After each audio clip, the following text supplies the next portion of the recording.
নমস্কাৰ বন্ধুসকল, মই বৰকৰাণী দাসে আপোনালোক সকলোকে মোৰ ইউটিউব চেনেললৈ স্বাগতম জনাইছোঁ। আজিৰ মোৰ এই প্ৰথম ভিডিঅ'টিৰ জৰিয়তে মই আপোনালোকৰ সৈতে ভূগোল বিষয়টোনো কি, ইয়াৰ সংজ্ঞা আৰু প্ৰধান বিষয়বস্তুসমূহৰ বিষয়ে চমুকৈ আলোচনা কৰিবলৈ চেষ্টা কৰিম। গতিকে আহকচোন আমি ভিডিঅ'টি আৰম্ভ কৰোঁ।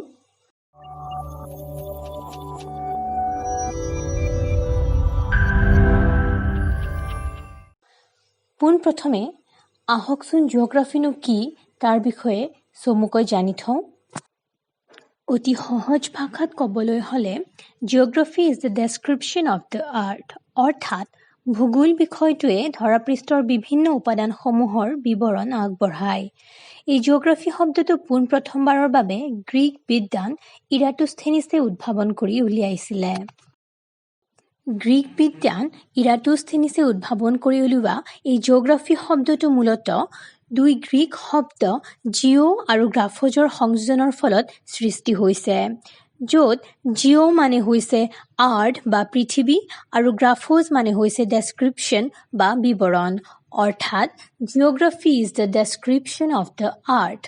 গতিকে আমাৰ এই ভূগোল বিষয়টোৱে মূলতঃ ধৰাপৃষ্ঠৰ বিভিন্ন প্ৰাকৃতিক আৰু মানৱ সৃষ্ট উপাদানসমূহৰ বিষয়ে বিৱৰণ আগবঢ়ায়।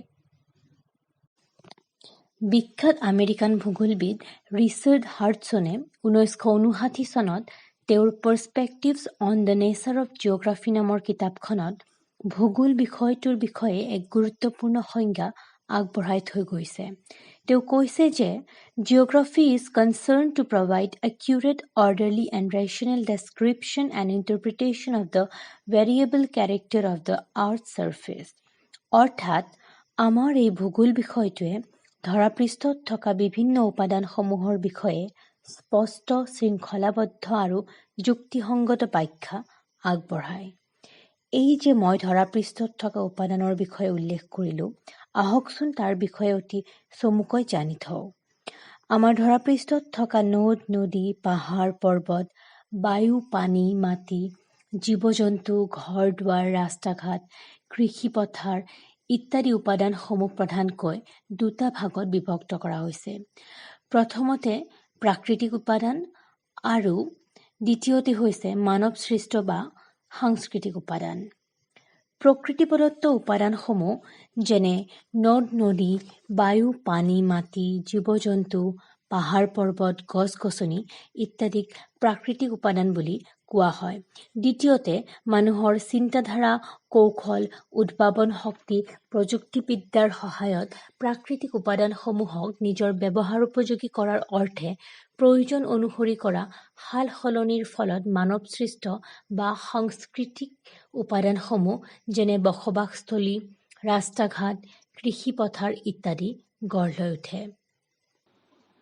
জাৰ্মান ভূগোলবিদ এলফ্ৰেড হেটনাৰে উল্লেখ কৰি থৈ গৈছে যে আমাৰ এই ভূগোল বিষয়টোৱে পৃথিৱীৰ বিভিন্ন প্ৰান্তৰ ঘটনা পৰিঘটনাসমূহৰ মাজত থকা বিভেদতাসমূহ অধ্যয়ন কৰে।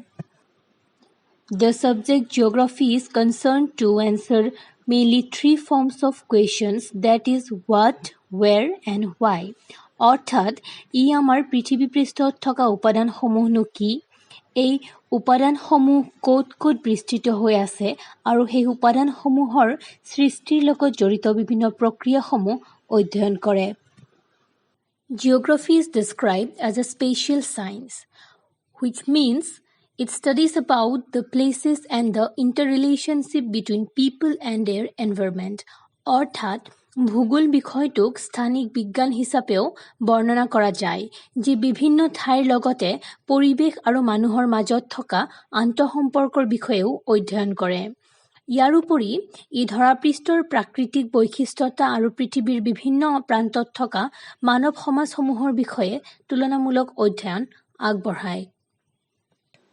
Besides, geography can be described as the study of areal differentiation, which means variation in all the phenomena of a space.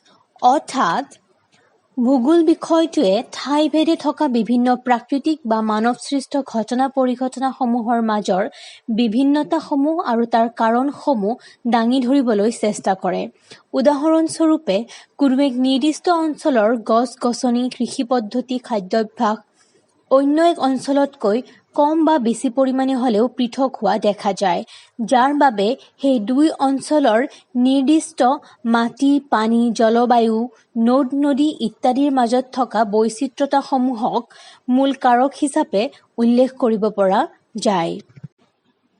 এই এৰিয়েল ডিফাৰেন্সিয়েশ্যন উক্তিটো বিখ্যাত আমেৰিকান জিঅ'গ্ৰাফাৰ ৰিচাৰ্ড হাডছনে উদ্ভাৱন কৰি উলিয়াইছিলে, যি তেওঁ 1939 চনত প্ৰকাশিত দ্য নেচাৰ অৱ জিঅ'গ্ৰাফী নামৰ কিতাপখনত উল্লেখ কৰি থৈ গৈছে। Therefore, geography as a discipline is concerned to provide systematic description of spatial characteristics, spatial association, spatial differentiation, and causal relationship between phenomena in different parts of the Earth's surface. অৰ্থাৎ এই ভূগোল বিষয়টোৱে ধৰাপৃষ্ঠৰ বিভিন্ন ঘটনা পৰিঘটনা বা বিভিন্ন উপাদানসমূহৰ মাজত থকা আন্তঃসম্পৰ্ক, বিভেদতা আৰু ঠাইভেদে থকা বৈশিষ্ট্যতাসমূহ প্ৰণালীবদ্ধভাৱে আলোচনা কৰে।